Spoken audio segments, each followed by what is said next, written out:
Drinking this album, listen to the brews. I think it would pair well, if only for you, 'cause it's album reviews. It's album reviews. I'm laying on a bed of roses. Ow! Someone left thorns in here. My name is Sarah. If you ever see me anywhere and you know me, please walk away. My name's Zach. Real shit. Hopefully there'll be no sad tomorrow after we drink all these Cosmos. My name is Caitlin Edwards. Yes! Caitlin Edwards, welcome to our show. Thank you guys for having me. I'm excited. Yeah, this is going to be so great. You're a host we found from the radio, which we've never said Can before. you believe FM radio? Guess it's not dead, guys. You can still... Guys, magic is still happening all around us. You just have to be perceptive. Yeah. But yeah, I think we found you because our debut on WHCM Local, the Harper Radio local music show, we recorded a little stinger for them. Yeah, and I think our debut, you were also part of that show. Woo! So shout out. Shout out to Harper Radio. We love to see it, and we're happy that magic is happening from it. That's networking, y'all. Uh-huh. Have you heard of it? So Caitlin, for the folks at home who don't know you yet, they're about to get to know you very, very well. Tell us a little bit about the kind of music you make, what you like to play, who you are. Give us a little rundown. Well, I mostly play, I like to call it pop rock / whatever. I know that's what I put on my Spotify because, you can hear my music. It's mostly, most people would say, okay, pop punk, pop rock. But sometimes I do some acoustic things. I put my violin in there. So sometimes I get a little folky. And I never want to limit myself, especially with my solo music. And that's the whole reason to going solo with this, this type of music. I don't ever want to just say I'm one certain genre. I mean, most of the time, I'm playing straight up rock and roll, pop punk. But I'm not afraid to try some different things. And I know my music in the future, I'll definitely always be trying something new. But yeah, I play guitar. And I sing, and of course, yes, I play the violin. Also, on this new album, Pluto Party, that I just released, my first solo album, it's got me playing the bass as well. Oh, cool. So I basically do everything, folks, everything on this album, except for the drums. I got my buddy John Perrin to do those drums. But yeah, so I do, I mainly play guitar, sing, songwrite. And same goes for my ska band, Bumsy and the Moochers. I play guitar, sing, and write songs. So yeah, those are my main things. I mean, on the side, I'll do a little piano, a little ukulele, but that's for when you're feeling crazy. That's for when I'm feeling a little crazy. That's after a couple Cosmos. Exactly. Break out that uke. I should have brought that uke. Actually, it might be in my car. Oh, shit. Guys, we got to pause the recording real quick. Well, thank you for being here. I feel like that description of pop rock and whatever is also very apropos for this album. It feels like very much something where you feel like you know what you're getting at the jump, but you get a bunch of fun little surprises, and it's kind of not totally limiting itself to one thing, which we always love. Definitely. Yeah. Mm-hmm. So I say, with mysterious vibes, this album, will you tell us the album that we're talking about today and what we'll be drinking with it? Well, the album we'll be talking about today is the Muffs, Blonder and Blonder. Their wonderful album. I think this was their second or third album. Gosh, I'm such a terrible super fan because I'm a Muff super fan. But it was released in 1995, it looks like. And it was released not too far from my birthday because I was born April 6th. I think this was released the 4th or something. Oh, wow. But it was, 1995 on Reprise Records. And we will be drinking some Cosmopolitans with this classic album. I live. I love it. live. I don't know if I know why we picked Cosmopolitan yet. I can't, and we kept, I kept changing the drinks. At Right. first, I'm like, let's do peanut butter whiskey. But then I'm Oh, like, yeah. Caitlin, did you remember last time you drank peanut butter whiskey? And shit went down. So good call. So, Like, quick story. Basically, me and my old roommate got like really drunk because we found out we were like negative for COVID because we tested positive and a few days ago, and then we tested negative like days later. We're like, it's a Tuesday night, but fuck it, let's peanut butter whiskey. We're living, bitches. YOLO, as the kids say, and just like, and then I had a terrible next day. I did have a sad tomorrow. Oh. It was like painful, and I could not drink water. So I'm like, okay, never again whiskey. I'm sorry, I put you back on the shelf. That's fair. But then I think we switched. I think maybe I said margaritas, and then I'm like, wait, no, Cosmos, because like those always taste good and they're fun. And then I think of Sex in the City. I think maybe I was like watching it at the moment too. I'm like, yeah, and then we can, if we want to talk a little Sex in the City, we could. All the Very good 90s, Yeah. 90s It's stuff. it had a big reprise in the 90s. The Very Cosmopolitan much. did, It was so. like the drink. Yeah. Mhm. Which I was trying to think about this because like a Cosmo is so like the drink of like hot girls in the 90s, you know? Trying to think of like what the drink of hot girls now is. Oh. Like White cocktail. Claw? A White Claw to me feels very like 2016. Yeah. You know what yeah. I mean?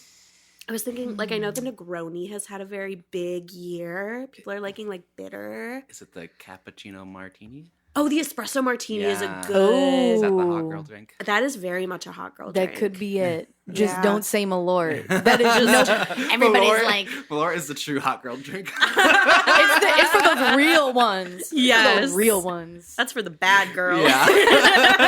For you baddies out there. That's so funny.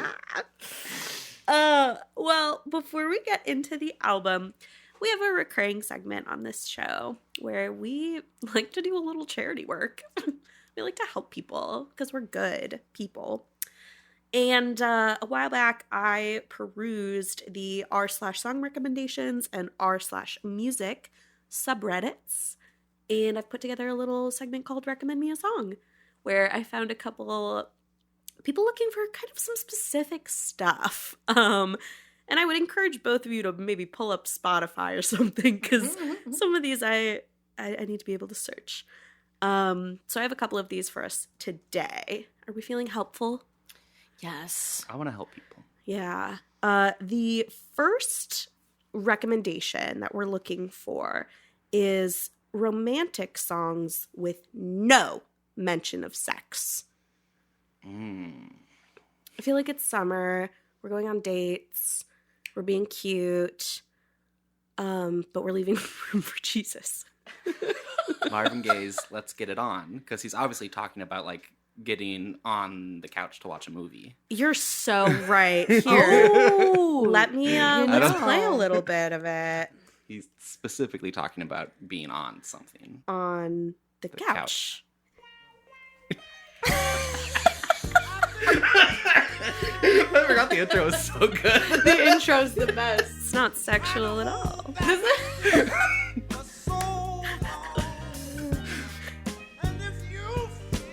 He's actually talking about like putting on a pot of soup. Exactly. Let's get it the on. stove. It's got to cook on low we got to put it in the crock pot. It's got to cook on low for get 6 it hours. On. Turn on.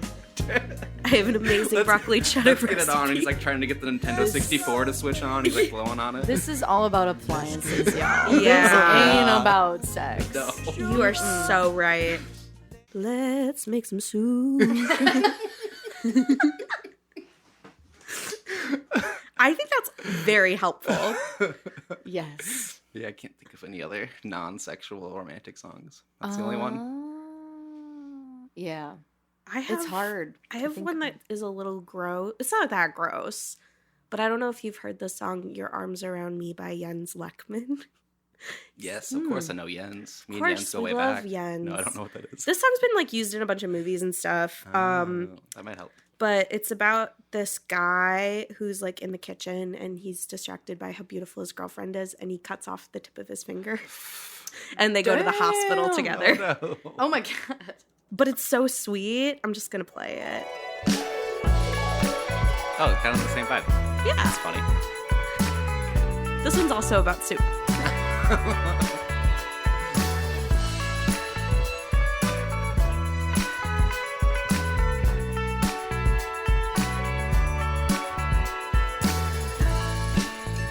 I was slicing up an avocado when you came up behind. Specifically not sex.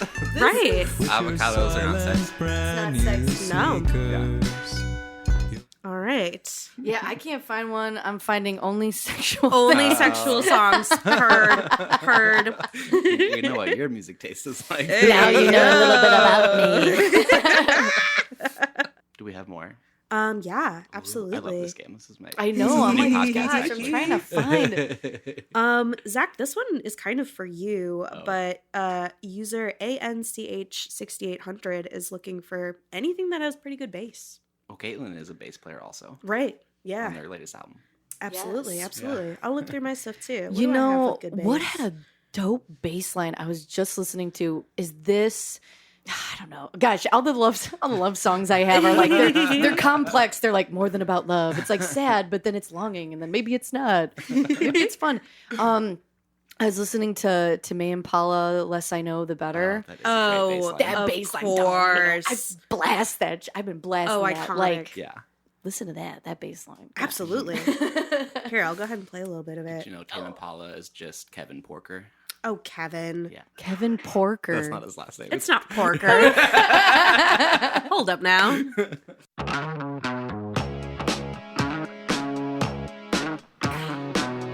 Such a good bass line.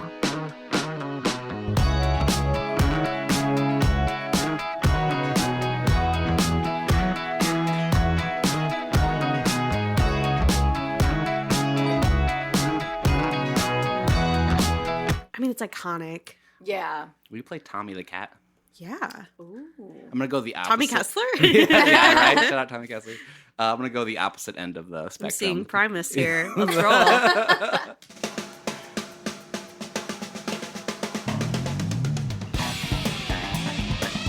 Ooh, wait though.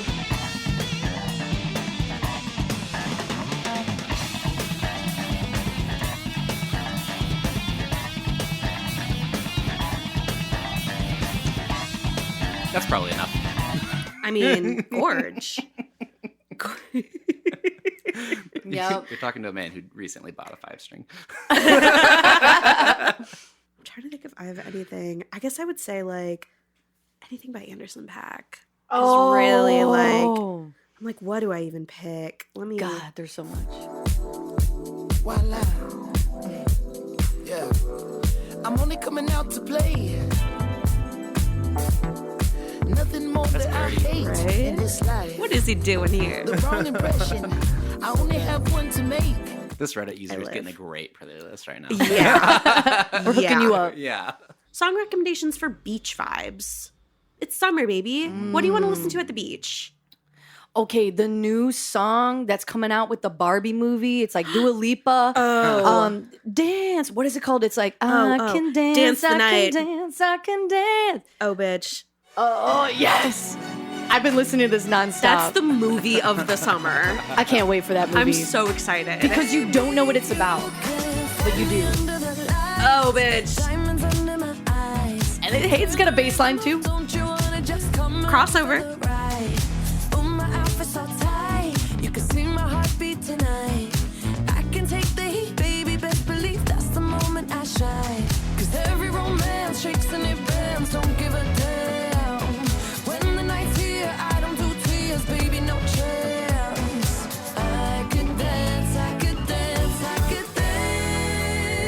Watch me. That is a beach vibe. That is so good. That was Yeah. Ooh. Love it. I have been loving a playlist It's called Italian Vintage Summer. Oh. Which I think could work at a beach if you're like having a picnic. I think this would be really good. Can I follow this on Spotify right now? Oh yeah, I'm already feeling that. Oh, it's not even my playlist. It has 110,000 people who like it. Italian Vintage Summer. Oh, following now. Yeah, it's like two people on a moped. It's so good. 110,289 saves. Plus one. Plus one, baby. I'll just like pick a random song because I feel like honestly all of them are very, very, very excellent vibes.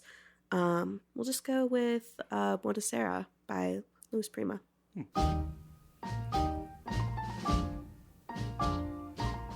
I love this song. This is Beach with a Baguette. Yeah. Buonasera, signorina, buonasera. It is time to say goodnight. You're wearing a to big Napoli. hat, Yeah. Though A it's long hard for us cigarette. to a whisper. long cigarette, and a glass of And a short Lambrusco, and a long jacket. Pointy sunglasses. In the morning, yes, signorina will- Yeah, anything from that playlist is gonna do you right. That's good. You should also send me that playlist. I will. That's good. I will. Link in Um, description. Hey, I'll link it for I'm everyone. gonna go Gimme Gimme Gimme. Oh, by ABBA. Yeah. Bitch. Yes. Just ABBA the is whole just- Mamma Mia That just soundtrack. screams The like, whole like thing a is beach summer. ball, Oh right? my Yeah. god. I love. I was just listening to SOS. Like, I love ABBA. Yeah, ABBA rips. Let's do an ABBA record. I need to rewatch Mamma Mia like kind of now. Yeah. That's so summer. We need to have a whole section about cringe movies because Mamma Mia is cringe, but it's so cringe it's good. Yes, exactly. And that's why we watch it. it's cringe with really, really good set design. Yes. Yes. Come back to our our vampire episode. Yeah. Gosh, what's the movie? I'm at the beach. Yeah. Well, I think we've helped some people. Thank you for Yeah. helping recommend some songs. If you were a Reddit user, I'm in this subreddit. I'm not posting anything, but I'm perusing. I'm lurking. So if you want us to recommend you songs anonymously, go ahead and post, baby. Or not anonymously, tweet at us Yeah, sure. at Album Bruce. Yeah, man. Live your dream.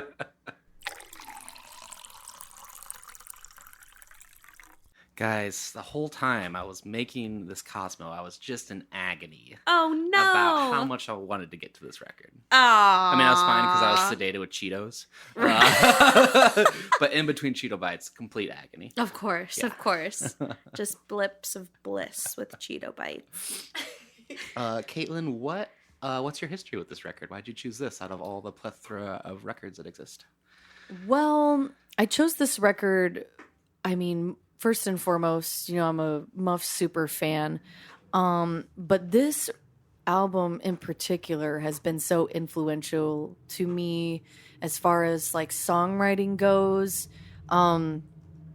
Just, you know, I always have my top 3 albums that have like influenced me as a musician. Of course, you know, Green Day, Dookie, everybody. I think a lot of people like that album really taught me how to play guitar. Same with Guitar Romantic by the Exploding Hearts. That album taught me, you know, how to solo and you know, a lot about songwriting as well. But the Muffs Blonder and Blonder, I mean, that really, you know, it showed me, you know, how good songwriting just happens and you know, and just making your own sound too. Because I think we kind of said this, but the Muffs, like, I cannot categorize them. They're the one group where I'm like, well, they're not really pop punk. They're not really punk, but they're not really like rock. And then some people are like, oh, they're like 60s rock or garage rock or something.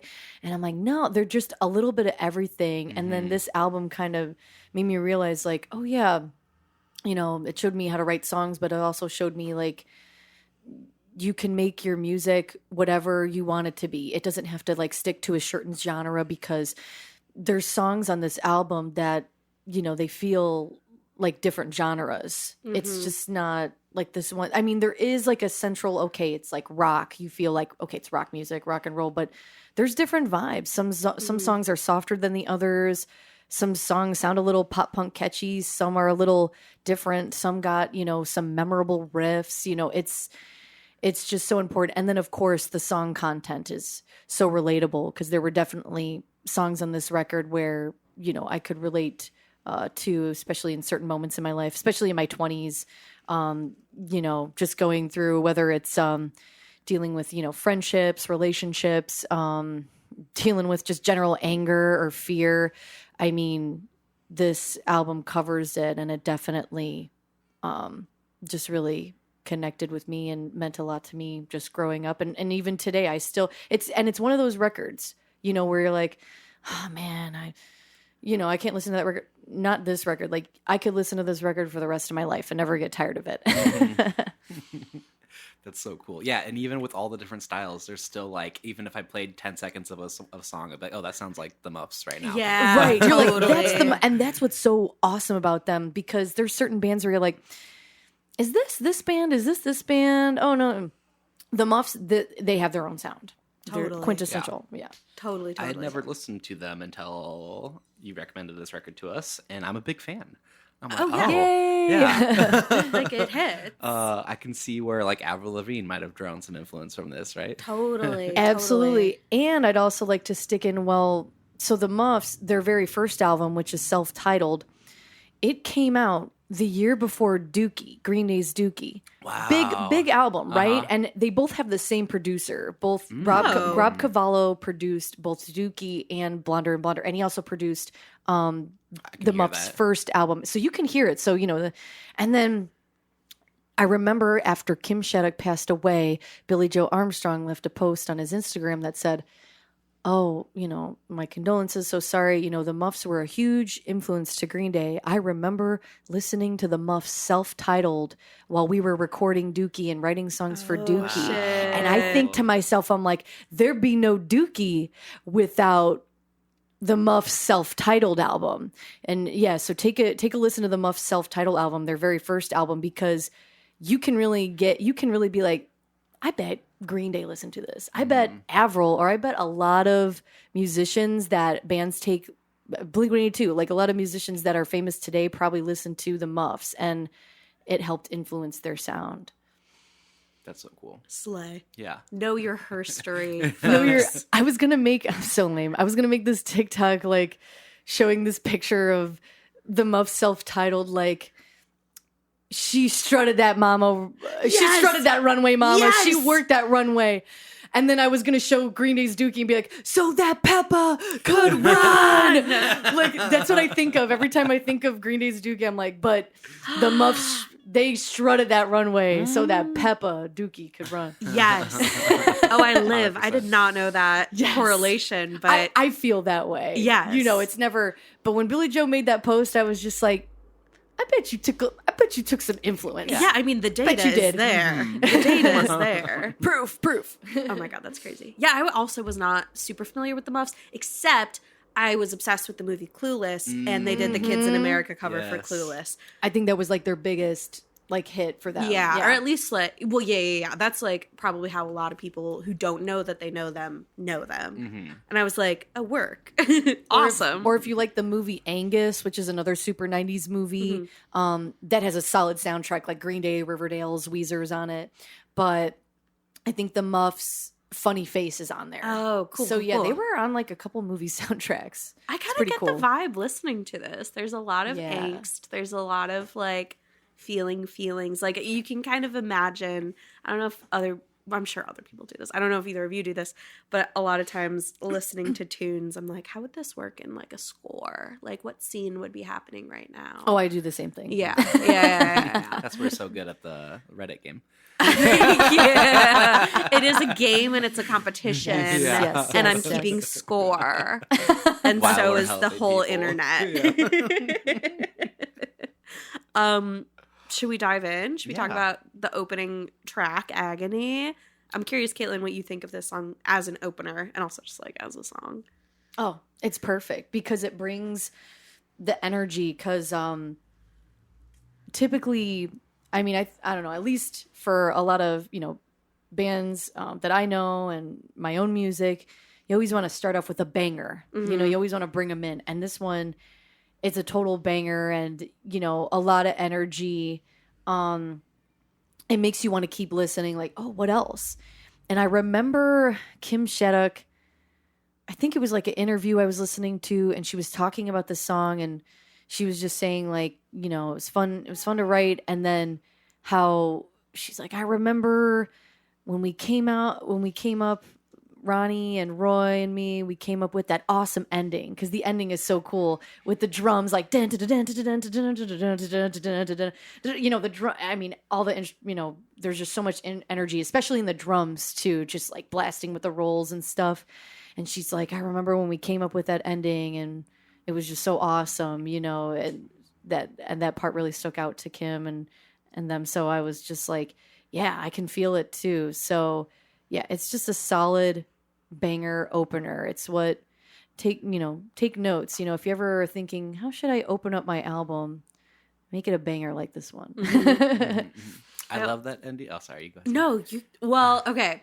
I'll talk about the beginning, and then you talk about the that sounds ending. good. Because my thing was, I love, like, I don't know if it's necessarily like a non sequitur, but I love a lyric where it just like opens the album with that, and you're like, oh, like this album starts with "You were a fool." I'm like, damn, we're starting with beef. Like, we're here to fight, and I live. And you get that, and it's like an angry, you know, it's an angry song, and you get that first taste of that quintessential Kim Shattuck scream. Yup. That like Pretend you're all alone. The delivery on that. Yes. Play a little of that. Yeah. yes. Yeah, her delivery across, I mean, I'm sure across the Muffs discography, but especially on this album, iconic. Absolutely. You were a fool to go under the table, and now you know you were unable to pretend you're all alone. And now look what it's done to you. And when you find that you're getting attention, and you think that you're having all the fun, but soon you'll realize you're living in a fantasy. So now you're all alone, and you don't really like the way you went away. And now you're living in agony. Iconic. Just the way like Roy plays drums too. It's Yeah. just very, the way he like accents certain parts, like it's just perfect. And it's you know, a trio is hard to do. You know, it's easy, but a trio band, you know, it could be easy, it could be hard, but to really just complement the other instruments in a trio like the Muffs do is just great. Like, it's perfect. And this, if I'm not mistaken, I think this was like the first album they released with this trio, like with this lineup. Yes. Oh my God, I'm terrible. I'm going to see, because I'm like, I think this is their second album then, because yeah, their first album was like a 4-piece. Right. And then this album, yeah, it's just a trio.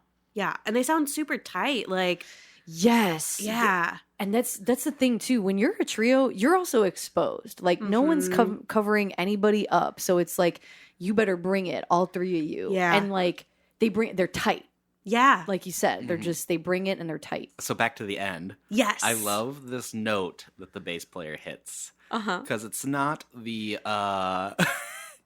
it's not the commonly, we wouldn't call it correct in most. Sure. Perhaps not the most conventional. It's like one note down from what the guitar player is playing, I think. Yes. Like you hear it "Ding," and I'm just like, oh man. It's like Rancid's Radio where like the last chord in that song like is like out of tune, but it's like it works. Yeah, it's fine.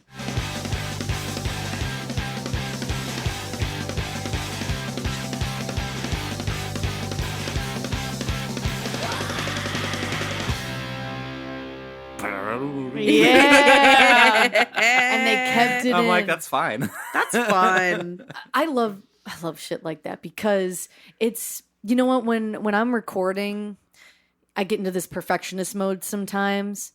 But sometimes if you have a little mistakes, little flaws that happen, it's okay to keep them in because sometimes that makes the song memorable. Totally.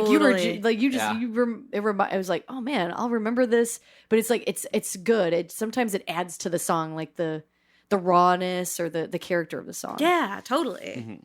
And it is the second album. I just looked. It's 1995. So yeah, this is the first album where it was a trio. Yeah. They're doing a great job as a trio. Yeah. Yes. I have a joke for the next one, but it requires everyone knowing the context of my first ever therapist, her name was Nina. So that's true. That's the context. Okay, everyone So- knows now. This next song is what I would say when my therapist asks how my week is going. Oh, Nina. Oh, Nina. I think 4 is the most punk rock number you can count to. 1, 2, 3, 4. Yeah. Like, 1, 2, 3, 4. 1, 2, 3. 1, 2, 3, 4. yeah, there's no other numbers that sound as punk rock as that. What about 69? Yes. 1, 2, 3, 69. 4, 5, 6. Let's do a 69 count Come on. before starting this show. Whenever we release like avant-garde weird music, we'll do a 69 count. That of would punk be so songs. I was gonna say, I'm like, just to commit to the bit. Yeah. we need to like find songs that are in the time signature 6-9 and just Oh have a whole my episode on that. God. Like, 6-9, let's go, and then do it on like June 9th. There you go. Can I say, after this episode comes out, this is episode 68 that we're recording right now. Damn it! Yeah, sorry. Just missed the boat. But we're right on the precipice, We're on and the I'm cusp. so excited. I'm calling this episode 69. I don't care. I want to be 69. Just like put a piece of scotch tape over it. Be like, and, it's 69, y'all. In my mind, it's 69. canonically in my mind palace. But yeah, this song is another, like, it's fucking driving. It's going. We're keeping the energy up. Mm-hmm. We're barreling. We're going. Let's go. Nina from Pasadena. Which I think is so fun. Like, I love Right? I love a cheeky rhyme. Who are we talking about? Acetaminophen, I see the medicine. Like, I love a silly rhyme. Sure. That's who's saying that? It's Jack White. It is Jack White. Yeah. Dang, Jack White. That's a great. He's a song. lyrical miracle right now. Oh my god. Oh my god. Also, happy Pride to Nina, who Yes. is not only a ballerina, but is also a queer. And happy, Happy Pride, Pride. Month to, Oh, yeah. to our queer listeners. Love ya. Mwah. Mwah. XO. What did y'all think about this one? It was good. Once again, this is another, gosh, if you ever wanted like, okay, give me the most Kim Shattuck screams in Yeah. a song, this is it. And a lot of bands cover this song. I've heard a lot of covers of this song, and I say, I'm like, cover this song, but like those screams, it's hard to follow up with. Like, I'll tell you right now, I wish I could scream like Kim Shattuck, but I can't. And like, I'm too afraid of like damaging my vocal cords. But I don't know how this woman did it for so long and she like never lost her voice. I mean, she probably took vocal lessons, or maybe it's just she had vocal cords of steel. I think she really just had those steel vocal cords. But this song definitely has those quintessential screams, the energy, and it kind of makes me laugh because I listen to this song and it always reminds me of the movie Black Swan. Oh. Oh. It's and obviously that movie came out way after this Yeah. album, and I'm like, did Kim Shattuck write Black Swan? Because it's Maybe. like her name's Nina in the Right. movie, and like Oh my God, she's I forgot going that. crazy. Yes. And Kim Shattuck's, writing about this Nina, they're trying to make a fool of you. Make a And fool that's like the of whole you. movie. Oh, Nina. Yeah, and and I'm just like, They're trying to make you rip your fingernails off. They're trying to write horror on your mirror in lipstick. Oh my God, I love Black Swan. no, I love that movie. You know what? I kind of, I kind of know Ronnie. I met Ronnie, the bass player of the Muffs, and we've like talked before. I've been wanting to. I'm like, Ronnie, if you're listening, I'm going to message you and be like, my theory is you guys wrote Black Swan. And you can deny it all you want, but I feel like it started with you. It was you that wrote it. You planted a seed. You planted a Not seed. only are you responsible for Dookie, but also Black Swan. Also Black Swan. Wow, what a legacy. What a legacy.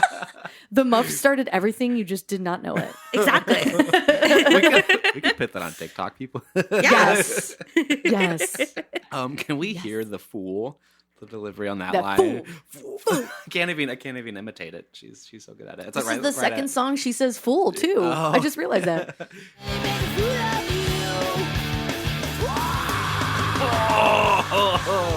So sick.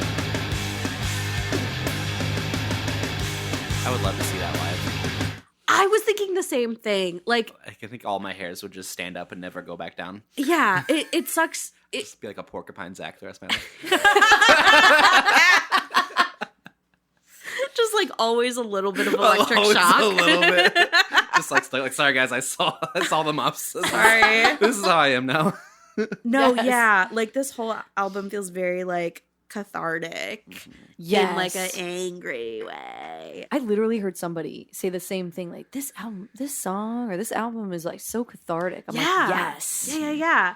And I think that would be only like amplified by seeing this music in a live set. I don't know if have you seen them live? Oh God, yes. Yes. And Tell us the vibes. they are core memories in my head.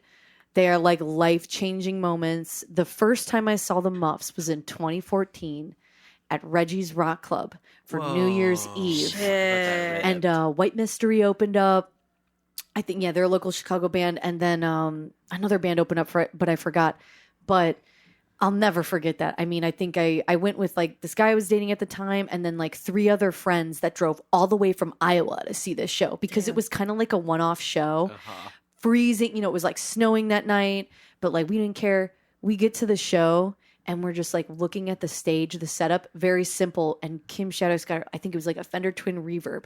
And me and my friends were like, you see those knobs? All cranked to 11. Shit. Every single knob cranked to 11. There's no, I gotta have my, treble or bass. Put it in. Kim Shattuck did not give a fuck. Everything was cranked the fuck. And I'm already like, and then I think when they like got on stage, it was just a spiritual experience, like out of body. Like, I swear, I probably cried. Me and my friends were like, we were in the front row of Reggie's, like holding each other, singing, like we were arm in arm singing all the songs because we knew all the songs. And the music, I probably did make people's hair stand on end because I'll never forget like recording some songs and trying to hold my phone steady but couldn't because the floor was fucking moving. Shit. It was like so many people were jumping. There was so much energy. That was the first time I felt like the Reggie's floor just moving. And it was so insane. And then just, I think they did play Oh Nina. I think it was like in the beginning and just they sounded just like the album too. They were another one of those bands where it was like when you hear it on the album, they sound just like it, if not even better. Because the energy was just pouring out of them. The drummer had the biggest bass drum. I forget, I don't know if it's 22-inch or something, but it was huge. The sound was just booming, but it was perfect. It wasn't too much. It was just so perfect. Everybody sounded great. And then I remember this girl who was, if you've been to Reggie's, there's that kind of top level that you can kind of watch bands from. Mm-hmm. And she came up to me after the show and she goes, oh my God, I recorded you and your friends for the entire set because you guys, this was like your show. This show was for you and you just own it. Like you guys are singing to every song. I'll upload it to YouTube or I'll send it to you because you guys were just losing it. It was awesome to see, but I never found these videos. I looked on YouTube. God. I want her to capture. I probably looked like an insane person if because you're listening now and you were at the Reggie's in 2014, please send us the videos. Main character moment. That is a main character. Oh my God, like defining moment. And literally, and Ronnie saw it, the bassist, gave us all the set list. Oh, nice. All us girls the set list. And then he goes, come with me. And I'm like, oh my God. And we're like going backstage at Reggie's. I'm like, oh my God. What will I say to my idol? And like we get down there, just like smells of weed. Everyone's like chilling. Smells like Reggie's, as you expect. And we meet Kim Shattuck. And you're nervous at first, right? Because you're like, shit, never meet your heroes. You're always, it could be bad. No. Kim Shattuck, when I met her, she was the nicest person. I felt this vibe. This probably is going to sound really weird, but I felt like I'm like, oh my God, she feels like a sister, like a friend. Like I've known her forever. The way she's talking to us, her vibe. We wanted to take like pictures with her. Some of my friends like took weird pictures with her and she was all down with it. She was so chill. The kindest human being you would ever meet. Like think of the nicest person ever. That's Kim Shattuck. And I asked her all my fangirl questions like, what's your favorite what's your favorite album that you recorded? What do you do to write? Like, I was asking her all these questions, and she answered them, and she was so kind. Aw. And then Roy, I was like, Roy, your drumming is so good. How did you get to be such a great drummer? Oh, well, I took some lessons, but then I kind of learned by myself. Like, and then same with Ronnie, just they were answering all our fan questions. They were so kind. It felt like you were talking to your friends, like just nothing but the nicest people. So that was a core memory. And then I saw the Muffs again at the Empty Bottle in 2016. And I forget who they played with there, but that show, I think it was like sold out. I mean, it was insane, but they played so many great songs. And gosh, both shows, they played B-sides. You ever see a show and you're like, man, I wish they'd play a B-side. That's the Muffs. Work. The Muffs.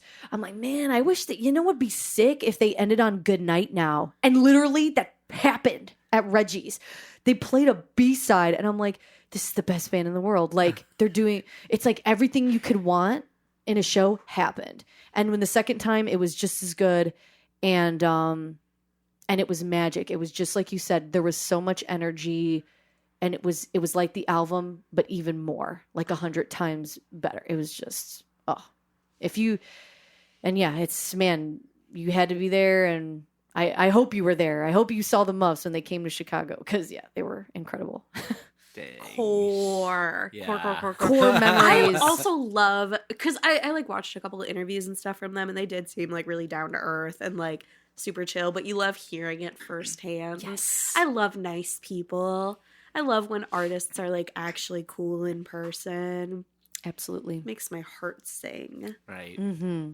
That's fucking sick. And now I'm jealous. And that's what made her passing so. I mean, I think that was like the first musician passing that really affected me. I remember sinking to the floor and like crying because I saw it on Facebook because I didn't even know she had ALS. I think she kept it very private.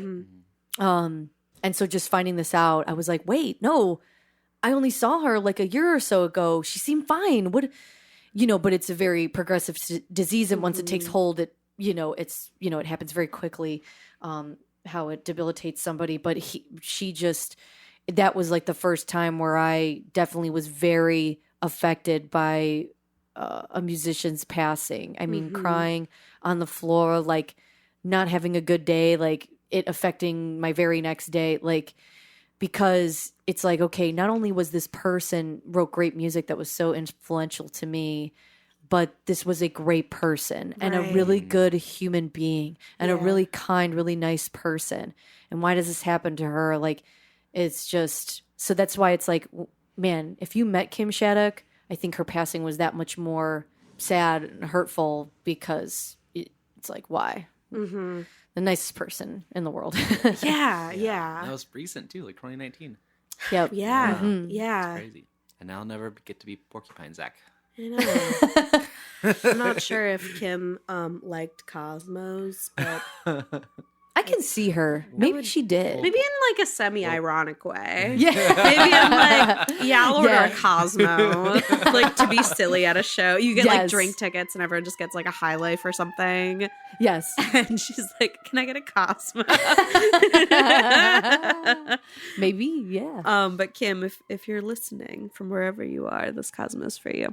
Went I'm out. gonna take a sip. Take a little sip for Kim. Take a little sip for Kim. Should we let's get it on and on? And I gotta put my soup on and on. Hold on, I can't get this N64 on and on. Everyone knows this song's about a Nintendo 64. You're so right. This is To not you, about it's about sex. that. To me, it's about soup. And that's the beauty of art. It's Is everyone Everyone interprets subjective. things differently, y'all. Some people think soup, some people think sex. some people. some perverts think "Let's Get It On" by Marvin Gaye is a sex song. No. Not on my Christian podcast. No, My sir. good Christian apartment here. No. Some people think soup, some people think sex. For all you dirty minds. You dirty birds. We're here to set the record straight. This song is just like no cares, just fast chords. Like No, for real. This was the point in my notes where I was like, damn, like they sound super tight. Like I was thinking at this point, a couple songs in, you know, you're catching the vibe of the record. And I was like, it really almost feels like these three people are like kind of the same person. Like it feels so complimentary. It feels so much like they're so in tune with each other. And I do feel like the whole of this record is so like, oh, they know exactly what they came here to do. Everyone's on the same page here. Mm-hmm. Yep. Yeah. Yeah. And I also think I described this vocal melody as a bit popcorn-y in a fun way. I like how it bounces around, and I think that's I fun. thought you were gonna say because it was like full of butter and you're at a movie theater. Because it was salty and delicious. Oh. Then I got the kernels stuck in my teeth. Ow. And that Does is anyone why have floss? I do. That is why I don't eat popcorn all the time, because it'll get stuck in the teeth. For real. Yeah. I have a dentist appointment on Monday, so I'm like purposefully avoiding popcorn until then. Oh gosh. So I'm like, that would be so embarrassing to go to my dentist and be like, hey, they're like, Dr. Cho, I'm so I had sorry. popcorn a week ago. Can you get this one kernel out that I cannot get out? They'll be like, yeah, it's $300 and it's going to hurt. Exactly. No, I liked how fast the chords were on this one. It's so good. Yeah. It's quick. It's upbeat. It's ribbon and gribbon. Yeah. Yeah. And it's very like, in I feel like we've talked about angst a little bit for this record. This one feels very like, I know what I know. I think what I think. I like what I like. Be mad, bitch. Like, Exactly. I'm I don't living. care what other people think. It's that once again that I keep saying quintessential here, but it's like But yeah. it's like that don't care what anybody thinks song. And actually, I would have to say whenever I want to listen to this record, this is always the first song I play. oh, It's probably interesting. one of my it might be my favorite song on the record. Close tie with another song that's coming up, but definitely a favorite. Tell me what you love about this song. Oh my gosh. I'm like, I had to pull up the lyrics because I was looking at the lyric because I think the lyrics, this is one that grabs me because I think I love this song so much because in my past, you know, there's been some people that I've dated that were absolutely horrible to me. And when you find out, you know, sometimes you find out that this person is dating someone new later and you're like, man, I wish that person or even their friends, anybody could see how much of a piece of shit they are. Like but then I was like, but you know what? And then it's a comfort to know. I'd always say, but they will find out. Yeah. They will. I just love the line. Can I guess which one it is? Yes, go. Is Yes. it if he died happily or suddenly I'd live happily? Oh my gosh. That line, That's a great line. That's a great line. And I love that line, especially right after the breakup. Like right after when the emotions are fresh, that line would be like, yep, I don't care. I know it's horrible to say, but I'm hurting. He's a bad kind of soul. How can he be so mean? And he'll take everything. Just you wait and see. Oh man. That line, like that to me, because it's just like they took your soul and just shattered it, and that line really hits home for me. And so, damn, yeah, it's so relatable. Yeah. I mean, all men are trash, so yeah. I mean, Thank you. This is brought to you by Men Are Trash. Album reviews officially denouncing men. Thank you. Thank you, everyone, for helping us get to this moment. I do love our boy guests, though. Mwah. You're wonderful and special. but you are trash. I'm sorry, I had to say it on here. Sorry. Some of you it's maybe not are your recycling. fault. Some of you are maybe compost. Hey, I got some guy friends that'll straight up be like, "You're right." Next song, big single, iconic. This was a single, right? That's- Yeah. Yes. Yeah. I think this This one had a yes. music video. I was like, work. Yes. And it was silly and it was fun. And it was very much like, I don't know exactly how old they were when they were It's recording got this jingle album. bells in it. They put jingle bells in the video. It's a The Christmas guy, album. The guy like holds it right here in front of the camera. It's a really good shot. Oh yeah. Oh no, I gotta rewatch the video. Because Yeah, I was it's like awesome. thinking, I was like, is that a tambourine or a jingle bell? And then they showed us right away. I was like, wow, what a real one. They answered your question. Yeah. This is the one that gets stuck in my head, I think, the most. Oh yeah, so catchy. Yeah. Is this one a good burn? Is she like burning someone about I it? feel like she's kind of burning herself. Herself. Oh God, I'm even like looking at the lyrics again. I swear to God, I'll cry to the Muffs because she's once again. It seems like this is something like a very personal moment for her. So Yeah. it's like, oh, will people relate? Yes, they will, absolutely. Because that's another thing like about my songwriting. I mean, this is the reason I took such influence from this album. A lot of my songs are very personal and things that have happened to me and. You know, sometimes it's like, oh, you know, will people relate or catch that? And I'm like, yes, they will. Because I think at the end of the day, people like real and raw. And even if you're in a moment that you think no one else, you're only experiencing, trust me, release that song because somebody else is experiencing the same thing. And I think Sad Tomorrow, it looks like, it's like, man, okay, this is something personal that happened to her, but I can totally relate. Yeah, I don't know why you're so glad when my head's filled with sorrow. So maybe if I fade away, there'll be no sad tomorrow. It's kind of like, man, or if you feel like people are happier without you. Yeah. And, you know, who cares what happens to me? I mean, like, you'll have a happy day either way. It's just, yeah, I think everybody's felt that way at some point. Yeah. I think the note that I had for this one was like, am I the drama? Like, am I the problem? And I noticed... I think this song is kind of a hallmark of this, but a little bit of a theme of like self-sabotage on this album. Yes. Like not necessarily self-sabotage, like I'm going to go spend all my money at the casino and then I'm going to buy a Rolls Royce and like tattoo my ex's name on my face. Like not like that, but kind of like my friends are happier without me. I'm just going to disappear. Like self-sabotage.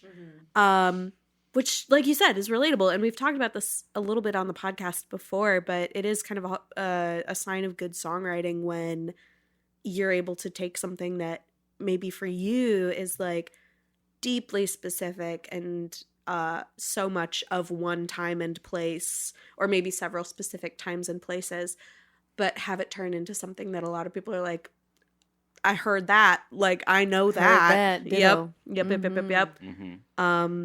I'm just looking at the lyrics too, and I'm like, oh God, it's already pulling at my heart. It's so funny. God, it's so talented when bands can take catchy major chords, Right. and put such sad and dark lyrics. I think it's the mark of true talent. It's so beautiful. The way. Oh God, when she just goes, hide away in complete misery. Like it's just misery. Like it's just it's Like left jazz on hands. them. Yeah, like she's smiling it. Yeah. Like and it's like so, and she like elongates the note, like the misery, and it's just like, yes, like because that's how it feels. Like when you're in misery like this, sometimes it feels like you're in it for so long.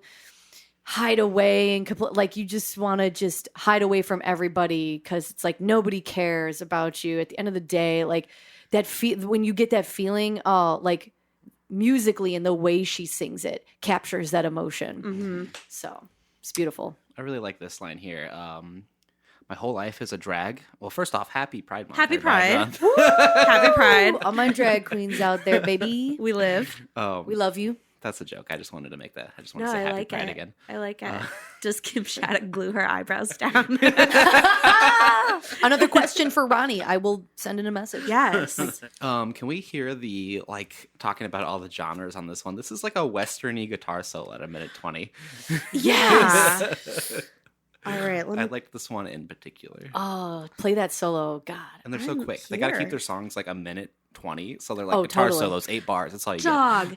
Totally. Yes. Okay, before I play this, I respect so hard a 34-minute album. get. Oh my God. Preach. Yeah. Oh my God. To all our future guests out there, if you like a 34-minute album, like bring that one. Like, we will not judge you for that. Yep.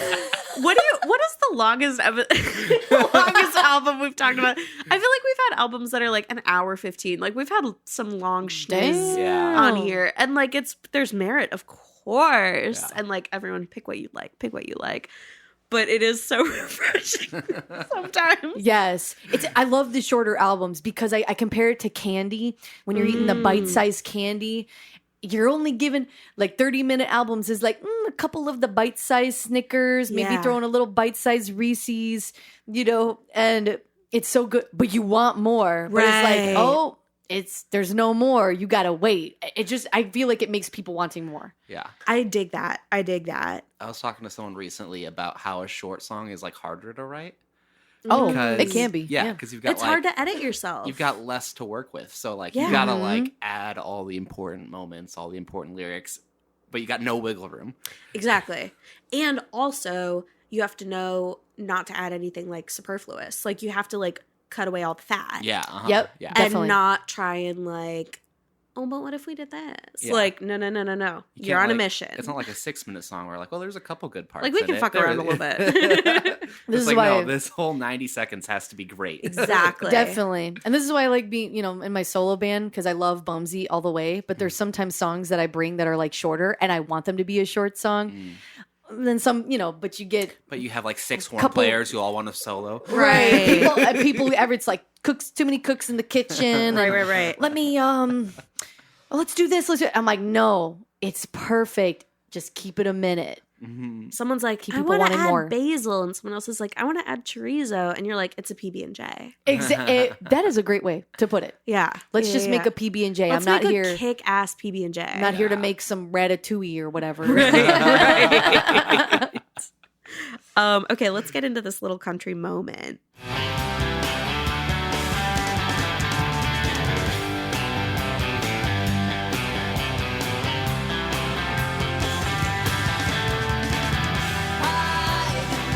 Or maybe it's more rockabilly. I can't quite place it. Yeah. Yeah. Rockabilly's a great word. It, Yeah. yeah. Yeah. For a lot of this album. There's a lot of like kind of at the time you could call it vintage. Today you could call it vintagey vibes. And there is maybe that's why it's hard to define the Muffs, because I always think I'm like maybe it's hard to define them because their sounds are from other times. Yeah. but they've brought it to the 90s and somehow it's like it's relevant. It's not like, oh, I'm listening to Elvis or something like that. It's like, no, it's like taking old music and making it new or so. I don't know. Totally. If that makes sense. Like 90s rockabilly. yeah, 90s, Yeah. Yeah. I love have that. to say too, I love how you brought up like this solo too, because another huge influence for me is the way Kim Shattuck plays guitar, particularly her solos. A lot of her solos are short and sweet, Mhm. or I appreciate when she does these like solos on the lower strings. Like that solo was on the lower strings, but it is beautiful. I love, so some people are like, oh man, the best solos of the world are these, oh my God, Hotel California and whatever the fuck Led Zeppelin, It's all on 12th fret, right? jam band. I mean, and there's beauty in those solos, but for me personally, I've always loved those short solos that sometimes could be so simple, and they're like in the lower strings, and Kim Shattuck just does beautiful like these low string, low register solos. Sometimes, yeah, she'll do stuff obviously in the higher pitched strings, but she has a way of like, it's a solo and it's great, but short and sweet, and it's good. It's perfect. You didn't need to elongate it. You didn't need to do some finger tapping or something fancy. It's just perfect. It fits the song. It's not trying too hard. It's not trying to. Yeah, I love how she solos, and it's influenced me. Like there's definitely songs on my solo record and even in Bumsy too, where I've taken, kind of her style of soloing and been like, you know what, I'm just going to make this some kind of lower register solo and make it a good 15 seconds, 10 seconds. Make it a quick vibe, yeah. Yeah. It's That rips. awesome. I think that's tea though. Like, and speaking of someone who does not play music, I do think that having a level of restraint in your songwriting is admirable, because over the course of the discography, like people are going to know what you're capable of. You don't always have to do like the most to the nth degree and make it the best thing forever and ever in every single song. Like being able to do like some Meg White drums, for example, and like edit Yes. and just do like what the song needs or what the record needs, yes. I think is a hallmark of a good teammate. I was surprised to hear solos in this record because they kind of fell out of fashion in the 90s. Was that tea? Yeah. But Yeah. Kim was brave enough. Now that I think about it, yeah, I'm like, because Green Day, Nirvana, Blink 182. I mean, there was like some solo-y stuff, but not really. There was nothing like then. Yeah. If I ever met Kim, I would say, I like your guitar solos. I like what you've done. Yeah. Track number next, what you've done. Oh my God, you're so smart. What you've done. Track Also a number guitar 5. solo. This album is so good to segue to each song. Yeah. We're doing this. This is awesome. You're on it. This one's like, fuck that guy, probably, right? This is another one. You're like, Yeah. This is another dirty- one. Yeah, all my men are note for trash. this one was quote "screw you" song, which I feel like applies to like a couple songs here, but I guess it stood out. I did like how at the jump the vocal delivery here was a little softer. I just love a little variety. I love a little potpourri. Like you're getting a little bit of a couple different things. Fun fact about this song, I think the band The Queers did Happy cover- Pride. Yes, once again, Happy Pride. Happy Pride, y'all. The Queers covered this song. Really fun pop punk band that's been around forever, but they did a great cover of this song. But yeah, I think this is like, it kind of I mean, gosh, I just realized, I mean, the theme is like, a lot of these songs are just like, okay, somebody hurt me, and I don't know if everybody else sees what a shitty person this person is. But don't worry, people will eventually see it. And yeah, I think this is another, I'm looking at the lyrics. Yeah, it's definitely one of those type of songs.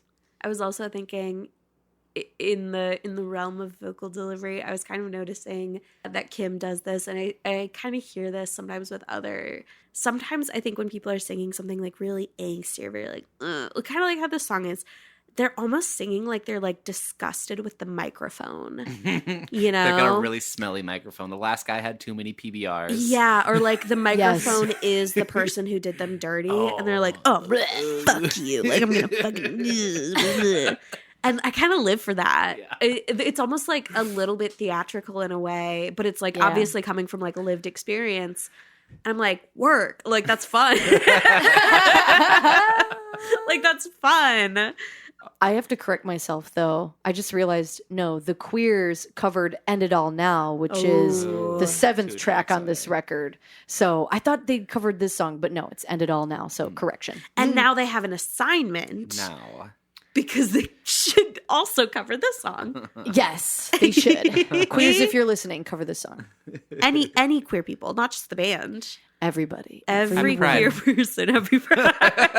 This is coming out like right at the end of June. Yeah. I so love we're, it. We're just It's like perfect. we're just plunking it all in Yeah. for the end of the month. Yeah. Perfect. Just a nice little second win. We should have had Skittles as the snack instead of Cheetos. Oh, Has anyone been playing Breath of the Wild? yes. Are there any red-eyed trolls in it? Yeah. Are there? They're actually Because you have to like shoot the eye out of them, right? I'm about to be very vulnerable. I haven't like talked about video games on the podcast. I'm like, well, that's a Hinox. Oh yeah. and you gotta shoot the eye out of him, and then you can attack his feet or whatever. And he always drops big swords. He does drop big swords. I'm lame and have not played this. It's in the new Zelda game Tears of the Kingdom as well. Oh, okay. I was just trying to be topical. Yeah, I do know being a Zelda. gamer I know Zelda. on the podcast. Yeah, it's a fun game, and I checked how many hours I have in it on my Nintendo Switch. And it is over 150 hours in the new game that came out in May. Thank you very Hell yeah. much. Christ. So there's an artistic decision in this track in the intro. Yes. And I love it. Is it like to be a boot scootin' boogie? We're 6 tracks in. We're like well into the record. Yeah. Everyone's kind of settled in. And then we play just the intro. Yes. Oh, yeah.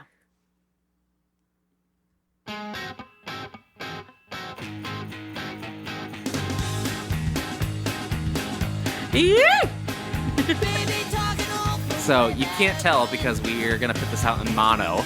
But that guitar is all in the left ear and it's so loud. Oh my God, you're so Really? right. Yeah. I did not know And this. it just really kind of like My laptop is Jolt ya. also set to mono. Yeah. So if you didn't notice, it's because the our aux listeners is in won't hear mono. either. I'd be Yeah. like, Ronnie, was this an artistic decision? Crazy. I didn't notice that. But it really kind of like brings you back into the record to just kind of like have this like left loudness. a little bit of Oh a my weird God. experience. Yeah. When I get home, I'm going to be like, yo, I just just noticed this. Yeah. So the fact that it's like kind of out there stylistically, Yeah. just that bringing it back in. It's a great. This probably wouldn't be B-side yet if it was on an actual record, but Yeah. Another Just song before. too that, like, once again, it's not the same as every other song. It's like country vibes, Yeah. but it's still rock and roll. Like, it's still just like, because it's got the angsty lyrics, the snarl in it, her, you know, bratty kind of vocals, while keeping country type music. The instruments are very boom, boom, boom, boom, boom. this is Which like on an is, episode of Dukes and Hazzard. Right. Like Ronnie, yeah, he's just playing, like, you know, just kind of almost some simple country thing on the bass. And this song is similar to Don't Pick on Me, which is similar, very similar tempo, country vibe, but it's got like snarl and it's got that anger in it, and it just hits. So it's just, you know, catchy, funny lyrics. The title grabs you, Red-Eyed Troll. Like, God, we all know some type of red-eyed troll out there. Yeah. Mine is a Hinox. I so do. funny. I have a timestamp though that I think really exemplifies like the snarl and the growl and the angst Ooh. juxtaposed with. So I'm gonna play that now. Do it.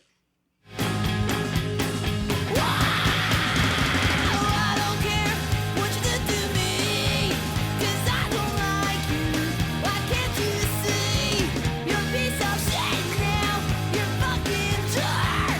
You really bore me. Used to be good. To the other side. You piece of shit. Like It's I really kind of good. live. Yeah. Like, once again, the accents on, you know, not just the instruments, but the vocals, too, Yeah. the words.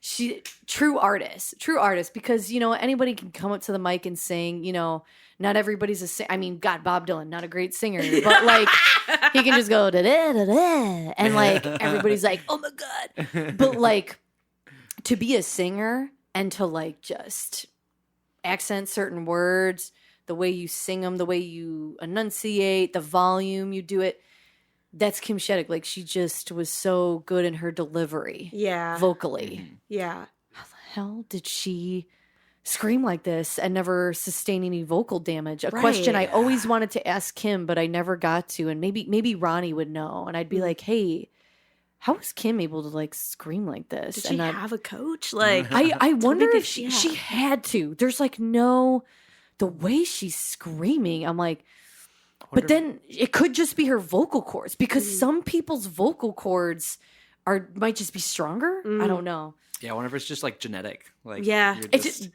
yeah. just got There's incredibly there's just, lucky like, in that some more regard. muscles right there, and you can do it fine. Where someone else, That's what I'm thinking. Yeah, man, think I it's- just have naturally buff fucking vocal cords. Bro, I don't Dude, even really work out. long. Like they're just naturally like I They're have a vocal naturally- 6-pack. Sorry. naturally they can lift. Before we keep going, I do need to go pee in the potty. Go Pisco. Thanks. Welcome back, guys. So it is actually time to end it all. Even though we're halfway through the album. Track number 7 is called End It All. And before I brought us back in, Zach said to me, good luck, it's a sad one. So I hope that was not only humorous, but also tasteful. But yeah, this one is, I think it also feels sort of within the realm of like being on the precipice of self-sabotage or something like that. Like sabotaging a relationship, sabotaging yourself because of shit's not going great. Definitely. Yeah, really raw, really Yeah. emotionally expressive, really lyrically and performatively. Yeah. The intro is like, ooh, dang.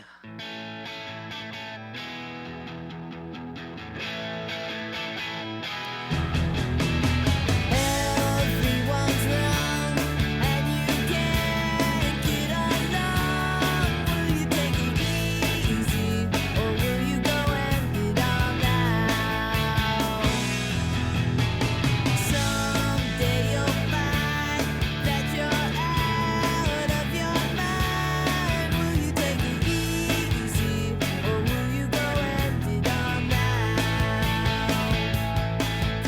love when it goes into that want to take that, like the different drum rhythm. Uh-huh. I'm like, Yeah, I was like, is this in 6/8 for a second? Like, yeah, No, yeah. It's really, it was. What's that rhythm? It's very it's very gosh, I don't want to say the wrong word, but we have the approximate knowledge of many musical things. So. Yeah. very kind of tropical.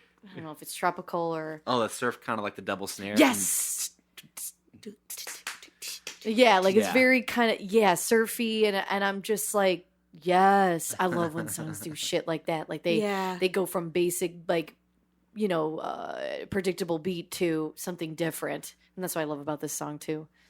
Yeah, this one also felt very like, for lack of a better word, kind of vintage-y. This felt very Yes. like you would see it on like in the movie Hairspray or something like that. Even though it's like John Travolta's like, end it all now. and John they're in like Travolta, right? a little hoop skirt, like Happy Pride. Happy Pride, John Travolta. It's just John Travolta in drag, Happy Pride. Happy Pride, drag, John Travolta. John Travolta is my favorite drag queen. That's the holy trinity. Happy Pride, drag, John Travolta. Yes, I want to yes. I want to see John Travolta lip sync for his life. John Travolta, Shantae, you stay. I was curious what y'all thought about the lyrics of this one. I was like, oh God, end it all. Like, I'm curious kind of what the vibe is, because part of me thought like this song maybe seems like I'm cutting someone off, I'm maybe ending a relationship. I was also like, end it all also sounds like a very finite decision about oneself. Like it felt sort of ambiguous, and maybe that was intentional. For me, because I remember, I think this song came about like, well, for me, when I listen to this song, it brings me back to a time where I was listening to the song during a breakup from a particular person that was an alcoholic and very abusive. And, there was nothing like I would try to help this person. Take it easy. Will you, try to ease your mind? It brings me back to just when I was with that person and trying to help that person and trying to help them get out of this toxic part of their life. And if you don't take it easy, it will end it all now. And so that's what I think of. I know for me, when I hear this song, is like, will you take it easy? Will you take the time? Will you ease your mind? Bring about some peace? Or will you end it all now? Because if you keep going down your destructive path, things will end. And things did end, because that's what happened. It was just like he did not want to get any help, and things got worse. And I was like, peace, like I can't. I'm ending it all now. It's tough. At first listen, it does kind of seem like it might be sort of about some self-harm type of things, but then it does kind of seem like maybe it's more about like, what will you do? Yeah. Yeah. And then it's Yeah. like, are we going to end this or not? So maybe it is more of a breakup song. It is interesting thinking of it as a little bit of like, what are you going to do? Like presenting the other person with. That's how I always felt. But I love hearing your guys' thoughts. Like, it could be a self-harm song, or it could be a self-sabotage song. That's what I love about music. That's why I love this right here, what we're doing, because I love how people interpret music. Everybody interprets things differently, and I love hearing other people's interpretations, because then I'm like, oh, I'm going to think of this now when I hear this song. Like, interesting. Love it. That's art. That's art. That's neat. We like it's also it. one of my favorite parts of doing the show is when someone comes to it with a totally different feeling about a song. That's why the show is fantastic. Because I just shouting you guys out, because I was like, oh, I like when people review an album and it's not their own. It's like an album that we all listen to, and it's like, this is what I thought. This is what I thought. It's almost like a book club. Music club. Totally. It's like book club. It's like, but music club. And I love that. I could sit around for hours and talk about songs from every artist and be like, how did you interpret this? I love that. We should start like a little mini book club. Oh, please Just do. not record it and just do it for fun. Just do it. Patreon bonus episodes, book club. Yes. But it's songs. I feel like track number 7, End It All, and also Laying on a Bed of Roses are kind of like little cousins. Like they both to me feel very like, gosh, knowing and interacting and having relationships with people really is kind of a double-edged sword, huh? Y'all ever just be out there existing? Oof. Oof, Reno. Oh God, being known. Woof. You ever just be existing and fucking like, damn. Yeah. Big oof. Some more quality vocal delivery on this one. Yeah. Everything for you, and you said that you wanted to, and miss the point completely, and you don't understand. When I completely get all mad and look the part and treat you bad, I'm more burning on a bed of the roses. Oh boy, I know. I love how you can hear what her mouth looks like. Yes. Yes. Thank you. I'm like, that. You're Yes. so yeah, right. I can hear the face. Yes. Absolutely. God, I could just, oh God, I will not cry. Like, dude, just listening to this music, you know, when it's so good. It could be a song about like a freaking tree and it'll make you cry. Like, Kim could write about like a freaking piece of chip or dust and I'll cry. Cause the way, oh my God, like right away this song hits and I'm like, oh, it's like, this is drugs here. Like, it's just so good. It's like the way, oh, like, I'm trying to think about why I love this song. First of all, that do, you know, using that rock and roll. I use that extra pinky to play that extra note. It's just like so driving. The chorus is so catchy. When I completely get all mad and look the part and treat you bad, I've more fun laying on a bed of roses. Oh, God, I got to think about this song for a second. Because, yeah, it's like there's something to it. I will also give her mad props for writing about roses and it not feeling cliche. Yes. Yes. Amen. I agree. Yeah. I feel like the titling and like the use of Laying on a Bed of Roses is like so smart because it sounds kind of romantic. It's like, oh my God, a bed of roses. Like, oh. But then you think about it and you're like, that's probably uncomfortable as hell. Like there's probably thorns in there. It's like a bunch of stems. Like it's not Listen, you can't put your air number on it. What's it called? your sleep number. This is not an air mattress. You can't got a sleep number on roses. Sleep number on these bed of roses. My sleep number is stems and thorns.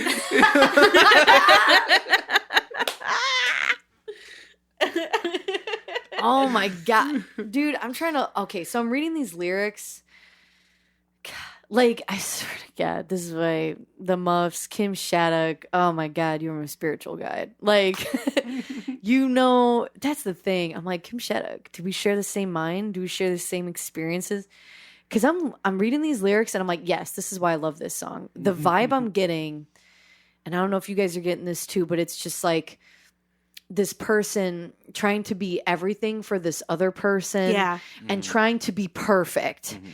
And that other person just complains, is just telling that, nope, you're still not good enough. And there's always a fight. There's always a complaint. There's always something that person is nitpicking. And it's like, you know, this person, yeah, they can't accept you who you are. They're trying to, you got to try and be this perfect person.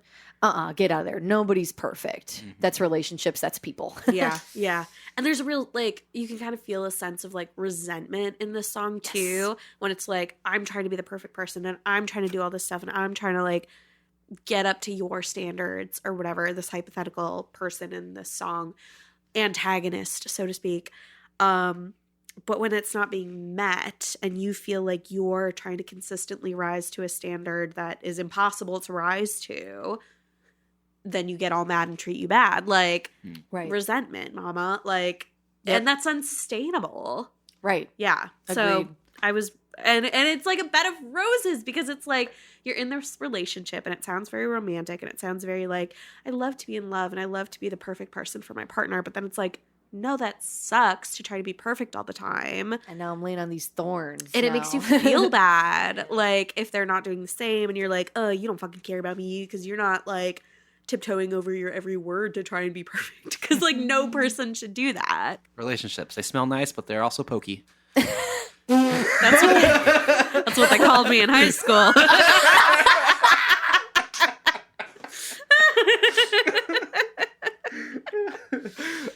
So we know what those last 2 songs are about. I have no idea what track number next is. I Need a Face is about. Yeah, let's talk about it. Yeah.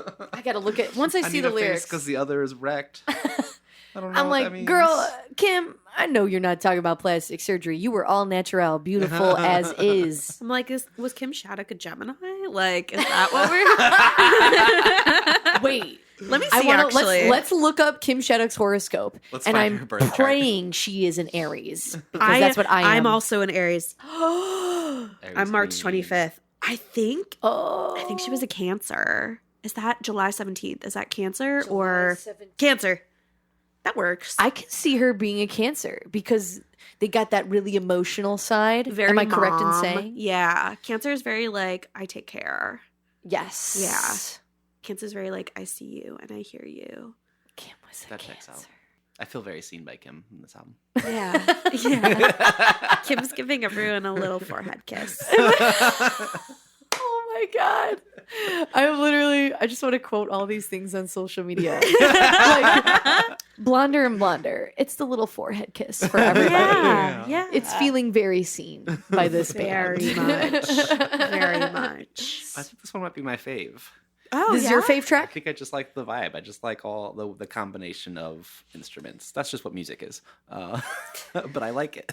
It's catchy too. Yeah. Yeah. And the other is right. Once a fucking again, my G's, the freaking drums. Like Roy does such a good job of like he is once again accenting her vocals like cause the other is right. Like we might have to hear it, but it's like you can hear the like the crashes going with her vocals. Yes. Yeah. Yeah. Making them sing a little bit. Hang on, like he is following her vocals, and it's just that is just so fucking magic. Oh gosh, I just love when like you said, the tightness, It's so everything tight. is together. I just makes me want to cry. It's so We have good. to hear it. We have to hear it.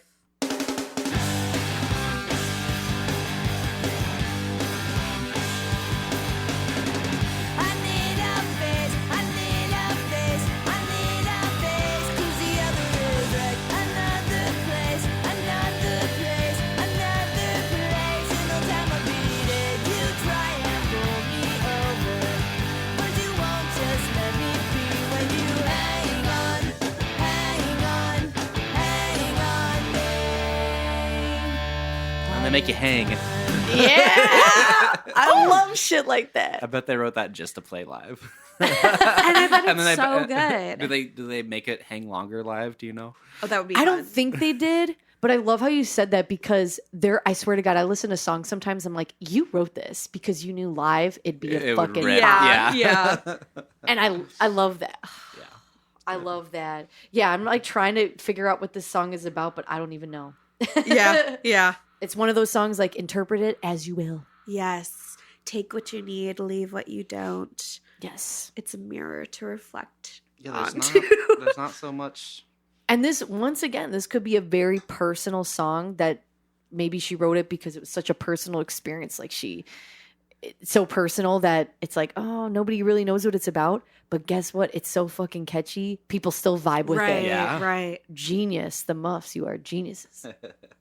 I like the contradiction of the next song. Mm. I think it is so fun to be like, everyone look at me over here. Everyone look at me over here. I am not coming out to play. Like, being like, look at me, look at me, look at me. I'm not coming over there with you. Like, sorry. Yes. Like, I want the attention and I don't want to interact with anybody. Which Like is you- real. yes. Like, Yes. that's real. That's a vibe right there. Yeah. And I thought this one almost sounded like I felt like the catchiness and the melody, and I feel like a lot of these lyrics aren't super like convoluted or anything. Like you really like could learn them pretty easily. There's a lot of like catchiness and repetition and rhyming and things like that.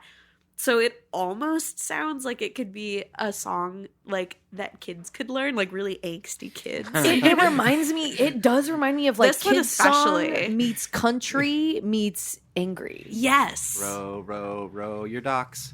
Right? Yeah. This song for me is like taught me about harmony. Like the harmonies are what, like if I want to just listen to some harmonies, man, listen to this song. I mean, oh God, gosh, I just think about, shout out, gosh, you were just so good. Like great soul, but like your musicianship and the way you sing, like her singing is not this pretty little singing like, you know, Mariah Carey or Whitney Houston or Britney. I love those voices, but her voice is not like that. However, it's still great. Yeah. It connects and it's still beautiful. Like, and so I think her vocals really shine in this song. Mm-hmm.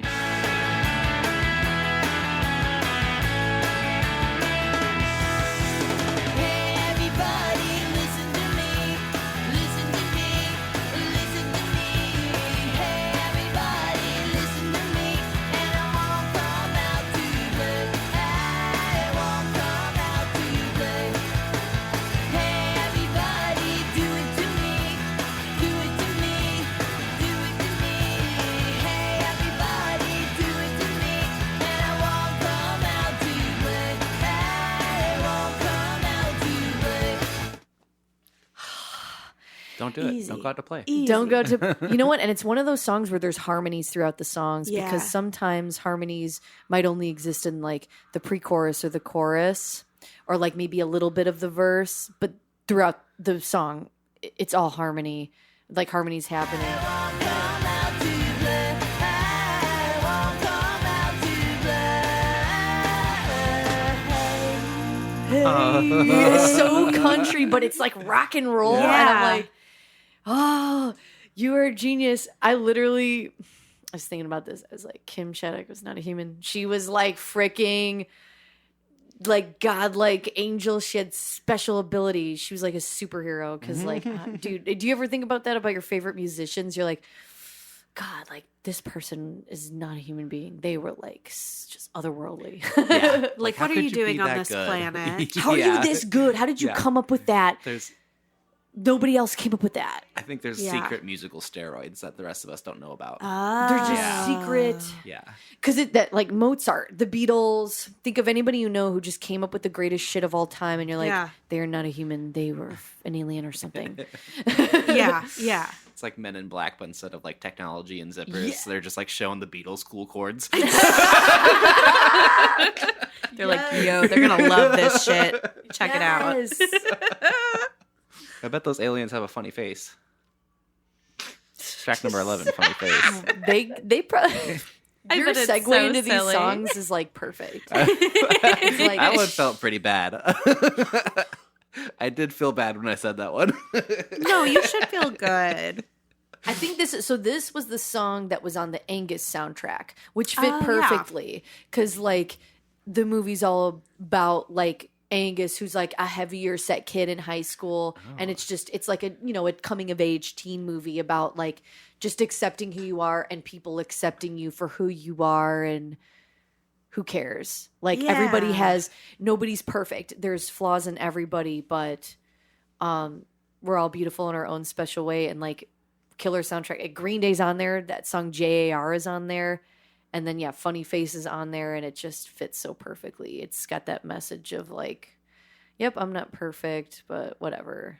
Nobody is. This one sounded so 90s. I love that it's in a 90s film. And this has got probably the most memorable riff, I think, in the album. Just that simple down descending scale.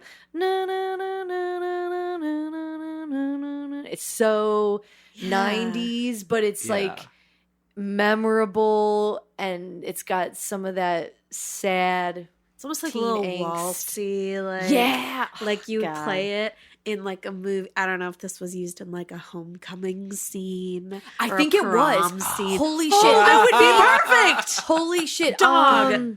I think in Angus, because there's like a scene where it's like their prom or their homecoming. And I swear to God, I think this song is in one part. This song Perfect. and the Weezer song, whatever Weezer song it was, but it was totally fucking in there. Dude, So you hit it. gorgeous. Yeah. Gorgeous. Spot on. Gorgeous. That is so fun. I was just looking, I really like the lyric because it feels very much like accept yourself and like beat of your own drum type beat. But there's also a little bit of like an invitation there. The lyric, doing everything I want to do, maybe someday you will be there. I'm like, wait a second, that's kind of slay. Yes. to be like, yeah, I'm gonna be a weirdo and like probably get looked at funny, and maybe someday you'll also find that liberation. I think that's fun, especially within the context of like a high school, like you're finding yourself Totally like high schoolers. young adult kind of. But then here's me as an adult, like I'm looking at these lyrics, I'm like, oh shit, like this song, it's one of those songs where there's like multiple meanings. Do you ever have a song and it's like, I'm feeling multiple things? Yeah. This is that song, like, I thought doing everything I want to do, maybe someday you will be there. Sometimes if you're missing somebody who's no longer in your life, you know, and then you feel like, I thought we would always get along. I like everyone. They all hate me. I was like, holy shit. Like, cause sometimes I'm bringing it back to a breakup, but like, once again, like you feel like your self-esteem is so low and your self-love is so low sometimes after maybe a breakup you didn't want, and you just feel like, man, nobody loves me. Yeah. But I like everyone. I always give. I always love. And in return, like nobody loves me. I'm like, oh my God, I feel that here in that song. And I felt that way before. And just, and seeing that person, these lyrics again, like, I could hate you. I don't think I will. Like, you know, like, man, this person made me feel like such shit, but like, I won't, because that's not who I am. Yeah. Like, it's just a good person feeling like they've been shit on. Yeah. Yeah, it's a good tune. Ouch. Yeah. Ouchie, ouchie. Ouchie, ouchie, ouchie. My note for the next song, or my first one, goes in all caps, shit, the beginning of this one. Yes. This next song, Ethel, My Love, fucking goes crazy from the Guitar jump, tone. and I would like to play it. Play it, please. Because it's stupid and crazy and wild. That amp is on 11. Yeah. Yeah, baby.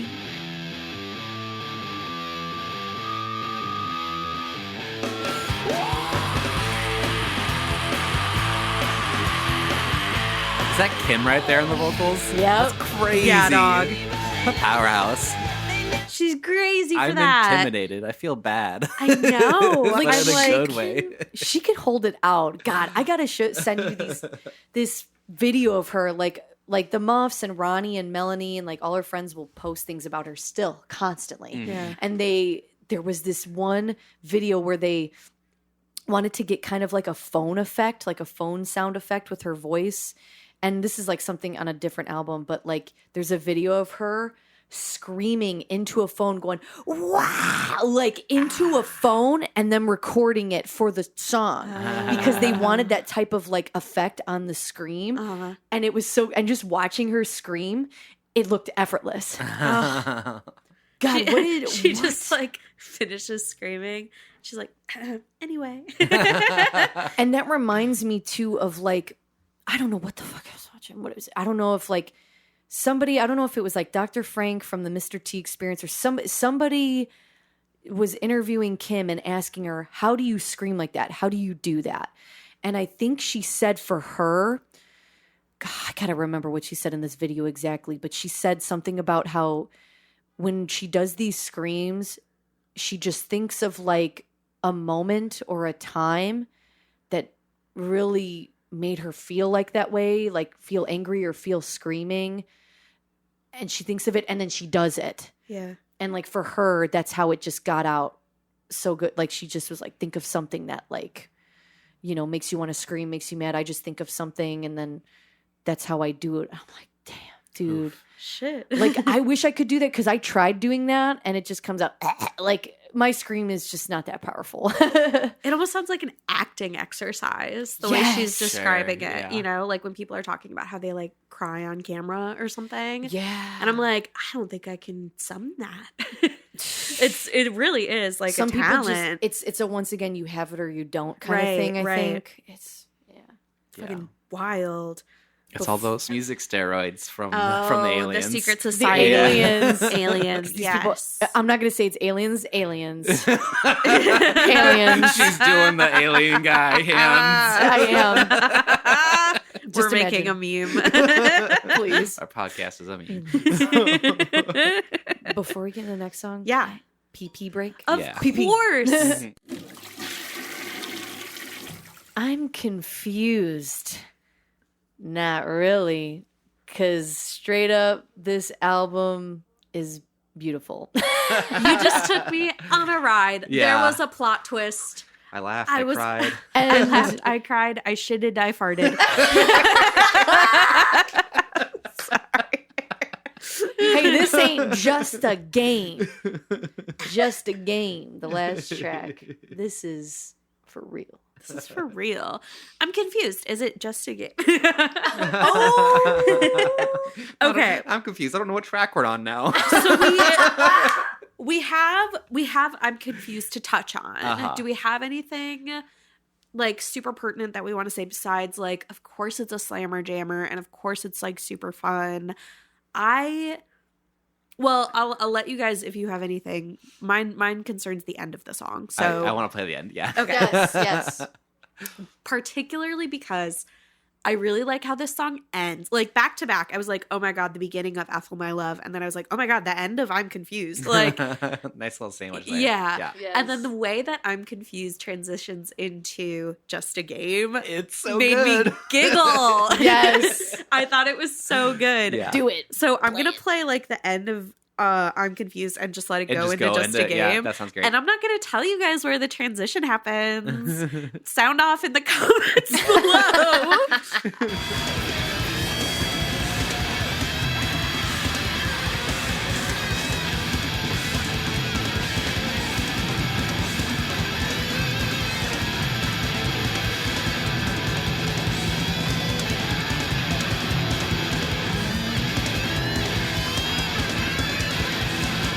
I am confused.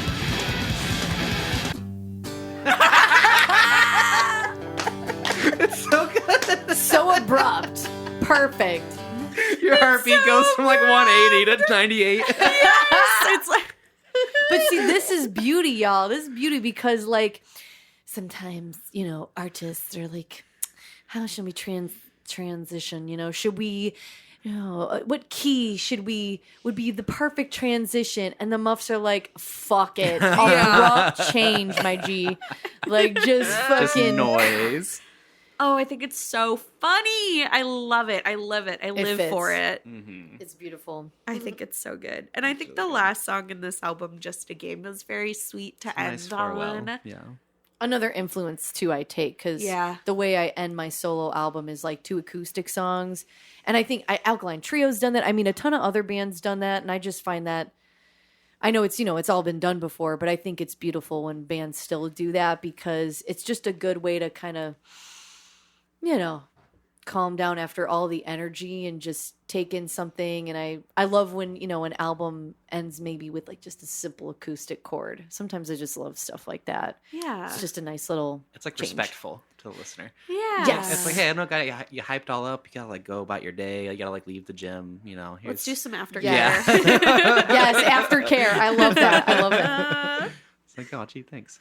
And I think kind of like the message of this one too is very sweet to send someone off with, where it's like, hey man, life is silly. We're all just playing a game. Like, don't take it too serious. I think that's very sweet. I think that's a good little send off. Yeah. And just to wrap it all up. So I was thinking about the album's title and I was like, I know why it's called Blonder and Blonder. I'm trying to remember. And then I was like, oh yeah, it has to do with Courtney Love. Oh. I didn't know So that. I don't know if you guys know anything No. about this. So it says here, one time Courtney Love accused Kim Shattuck of stealing her look and said, blonder and blonder I see. So the Muffs used it as their next album title. That's Shady. Because on the cover, you I can love see Kim has blonde hair. Yes. And Kim dyed her hair blonde. And as we all know, Courtney has her hair blonde. Yeah. And I'm like, I just, God, if I saw Courtney, I'd be like, nah, bro. Like Kim don't even get, like, you and Kim are not even the same level. Like, Kim is like up here, and I'm sorry, like, you're down here. Like, bro, like, she ain't even thinking about you. Like, she's got her own sound. So, like, but I love how because Kim's not like, there's no drama. Like, she's not like dissing Courtney. She's like, whatever, but. That's funny you said that. Oh, she says that on my album title. It's like cute petty. That's It's a like cute so subtle. Yes, it's like this cute, subtle pettiness, but that's so Kim because she's not like this. Well, fuck Courtney. It's just like, yeah, blonder and blonder. Should we do a Brewski? Gosh darn Let's it. do it, y'all. Do it. Hello, everybody. Welcome to the Musical Oscars 2023. I'd like to present the nominees for Best Musical Forehead Kiss.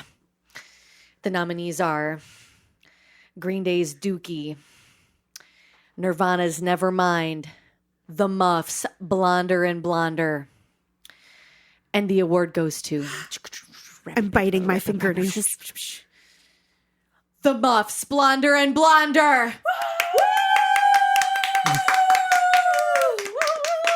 Congratulations. Accept your Rabruski, The Muffs. Congratulations. Congratulations. What a wonderful musical forehead kiss.